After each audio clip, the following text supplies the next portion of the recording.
over the course of the past few weeks. We've been warned about scams, a lot of them having to do with tax season and making it right with the IRS and all kinds of things that evil people have thought up to take people's money from them.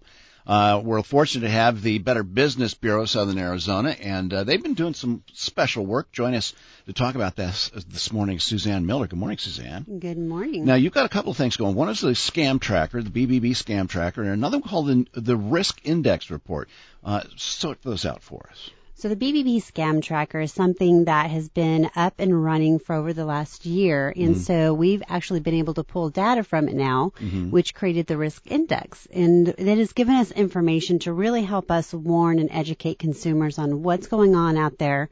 You know, it's a lot of the same scams, but a lot of it gets, reworked and, they're savvy scammers. So they're really figuring out, how to push the buttons, the emotional buttons to get people to react. And so this risk index has been great because it's given us a lot of great information to move forward with. Yeah, well, how does the index work? Typically, we see a value of 100, and that's the baseline, and then above and below that is a matter of likelihood. How does the index work in this context? Well, so they basically pulled the information, and normally you would have with BBB Scam Tracker, it's a crowdsourced online tool, and we have heat map for localization, so we can really generate information that's both local and nationwide, and we actually have it in Canada as well. So we're actually pulling all of this information over, and we pulled from over 32,000 reports. So that was really the key in that we were able to break it down. So normally you would have kind of who is the most vulnerable. Well, in the risk index, we actually take it a little different, and we build the formula different. So we have the index measuring risk along 3 dimensions, which is exposure, susceptibility, and monetary loss. And taken together, these factors provide the best measure available to us with the risk posed by scams. So we know intuitively, like you mentioned, that a scam like the tax scam, millions of people are targeted, but not everybody falls for it because we're talking about it all the time. Well, in this particular case, we're looking at it more about individual losses, whether they're high or they're low, like you mentioned on the 100 scale.